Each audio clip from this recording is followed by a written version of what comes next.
Hello po, magandang araw. Nurse Jel here. Okay po. At eto na naman, meron na naman pong nag-message sa atin, nagtatanong. Okay po. Nurse Jel, eto bang Chef Ives Paragis Herbal Tea and Capsule, okay po, ay nakakatulong sa mga tao na merong COPD. Ano po yung COPD?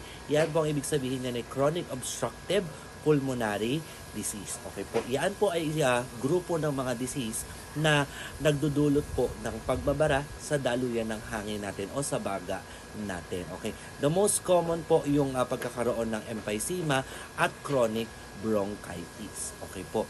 Alam nyo po ba, okay po, na siyam sa 10 tao, okay, na naninigarilyo, okay po, ay in the near future, okay po, yan po ang kahihinatnan, yung pagkakaroon ng chronic obstructive pulmonary disease. Kasi po, yung plema, okay po, na dapat na nailalabas o dapat wala tayo as much as possible, okay po, nagbabara yan at dumidikit yan na sobrang lagkit na nagbabara na siya sa atin pong mga daluyan ng hangin sa atin pong baga. Okay po.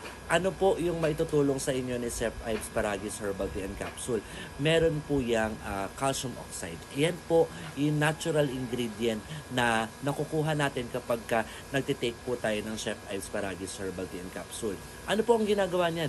Ang ginagawa po niyan ay makapagbigay ng moisture sa baga natin para po mailabas natin yung plema na madikit dyan po sa baga natin na nagkukos ng hingal natin, kabilis natin mapagod, o in the near future, yung pagkakaroon po ng chronic obstructive pulmonary disease or any other lung diseases like tuberculosis, asthma, etc. etc. Okay po. Paano po o ano po ang magandang i-take dyan?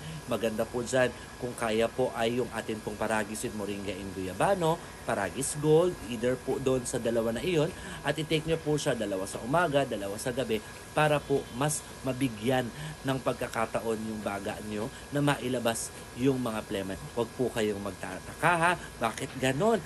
Nag-take ako ng Chef Ives Paragis Herbal Tea and Capsule, maraming lumalabas sa akin na plema. Diba? Ibig sabihin, effective. Kailangan lang po, tama ang paggamit, subukan nyo po, 2 months to 3 months, dire-diretsuhin nyo po. Okay? Ngunit isang paalala, okay po? The effects varies from one individual to another. Okay po? Tandaan, prevention is better than cure. Kung meron pa po kayo mga katanungan, comment down below para po maipaliwanag natin. Maraming salamat mga Jelly Cakes. God bless you. Mwah!